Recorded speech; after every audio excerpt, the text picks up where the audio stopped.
Hello, my name is Aníbal Sierra. I am a postdoc at Departamento de Astronomía in the University of Chile, and today I will present this work about the dust disk substructure from multi-wavelength continuum emission in protoplanetary disk. This conference is part of the 5 years after Tau. This is a virtual conference taking place in Chile. So, Tau was the first protoplanetary disk observed with high angular resolution and sensitivity at many wavelengths. For example, in this picture you can see the images at 0.9 mm, 1.3 mm, 2.1 mm, and 8 mm from ALMA and BLA. The right image shows the radial profiles extracted from these observations. The importance of multi-wavelength observations is that you can see different structure depending on the wavelength. Some rings can be narrower at larger wavelengths, and this occurs because the larger wavelengths are tracing larger grain sizes, which are expected to be more concentrated around the ring maxima. From these profiles, one can compute the physical dust properties in the disk. For example, fitting the multi-wavelength emission, one can estimate the dust temperature, the dust surface density, and the maximum grain size as a function of the ring disk radius. So in this work from Carrasco Gonzalez 2019, the Tau disk is found to be consistent with millimeter grain sizes, but the rings are associated to high dust densities and local large grains, as expected, for example, from dust trapping models. So this methodology can be applied to many other disks with multi-wavelength observations. Then, in our case, we are using the continuum observation of these 5 disks: AS209, G Maury, HD 163296, IM Loop, and MWC480. These observations are part of the large program called Molecules with ALMA at planet-forming scales. The goals of this work is to study the dust physical properties from the dust continuum emissions. We want to determine, for example, the dust surface density profiles, the dust maximum grain size profiles, and the optical depths. This disk was observed with ALMA at band 3 and band 6. The ALMA band 3 consists in 2 intrabands centered at 93 and 106 GHz, and the ALMA band 6 consists in 2 intraband observations at 226 and 257 GHz. So this is the data. In all the cases, in all the following figures, the observed frequency increases from left to right, and the beam is shown in the bottom left panel of each figure. For example, these are the images for AS209, where you can see different ring structures. This is the data for G Maury. This disk also has a ring structure which is more evident at the higher angular resolutions with ALMA band 6. This is HD 163296. Similar to the previous cases, this disk has multiple ring structures.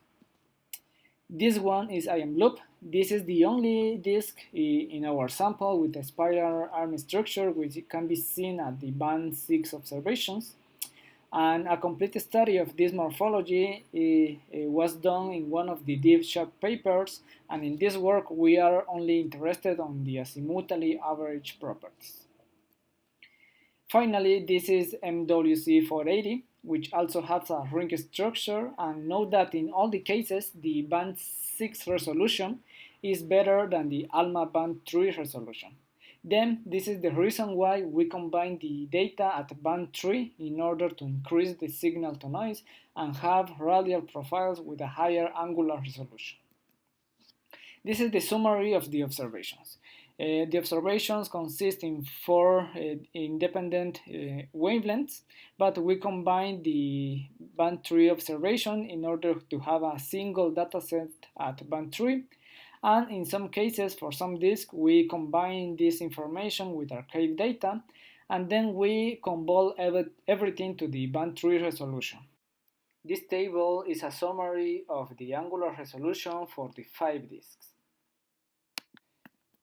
So these are the royal profiles. The different colors represent different ALMA bands. You can see that we have included band 7 for AS209, and also we have included band 4 and band 7 for GMRE. The beam in all the cases is shown in the bottom left corner of each disk, and the vertical dashed lines corresponds in all cases to the radial location of the bright rings reported in previous works and that we are able to resolve with our observations. Here I show the spectral indices between the wavelengths from our observations. The blue one is the spectral index between band 6.1 and band 3, and the orange one is the spectral index between band 6.2 and the band 3. Note that in all the cases, the spectral index increases with the disk radius, but with some local minima at the position of the bright rings. So, this is the methodology. We fit the spectral energy distribution of each radius using the available data wavelengths. We use the dose opacity properties from these sharps, and in order to avoid the generated models, we mainly in the optical heating regime, we use the mid-plane dose temperature given by thermochemical models from Shang 2020, which is also part from the MATS project. Then the only two free parameters are the maximum ground size and the dose surface density. The best values for the maximum ground size and the dose surface density are found by assigning a probability distribution to each combination of these two parameters and comparing the expected intensities with the observation. So the probability of observe different intensities at different frequencies given a combination of these two parameters is given by the likelihood.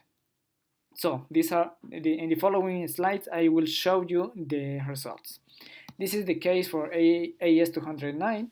In colors you can see the probability of each parameter. The left panel is the dose surface density and the right panel is the maximum ground size.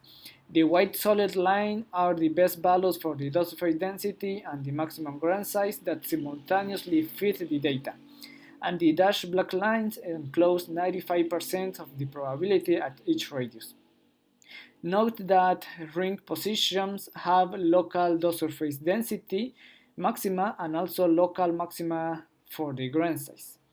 All the properties have the same radial resolution as the observation, so the profiles are a lower limit to the contrast between rings and gaps. So once we have computed these radial profiles, one can estimate the optical depths at different wavelengths. So here, for example, this is the optical depth as a function of the radius for this disk and for the different wavelengths that we are using to fit the data. You can see that we only have optical thick emission close to 25 astronomical units. This is the results for GMRE. This is the dose surface density again and the maximum ground size. You can see here that the maximum ground size decreases with the disk radius, but with some millimeters in size. This one are the optical depths for this disk. You can see that here we have multiple frequencies or bands observations.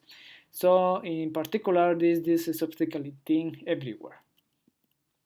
This one is HD 163296. This is the dose surface density, and this is the maximum ground size. Again, you can see that there are local maxima of the dose surface density at the bright rings, and there are some evidence of local maxima for the maximum ground size at the ring positions. This is the optical depth for HD 3296. You can see that we have optically thin emission in almost all the disk, only marginally optically thick, close to 20 astronomical units, and for band 6. This one is IM loop. This is again the dose surface density in the left panel, and the right panel is the maximum ground size. Similar to the previous cases, you can see that the maximum ground size decreases with the disk radius. This is the optical depth for IM loop. You can see here that we only have optically thick emission close to the inner disk. This is MWC480. You can see here again the probability distribution for the dose of high density and the maximum grain size with local dose property, local maxima at the break position, and the dose of high density decreases with the disk radius. And finally, this is the optical depth for the different wavelengths that we are using to feed the data. These are the main conclusions. We found millimeter grain sizes in the disk around AS209, G Maury, HD 163296, IM loop, and MWC480. The grain size in general have a negative slope from the inner disk to the outer disk with local maxima at the break ring of each disk, and the dose of phase density decreases with the disk radius.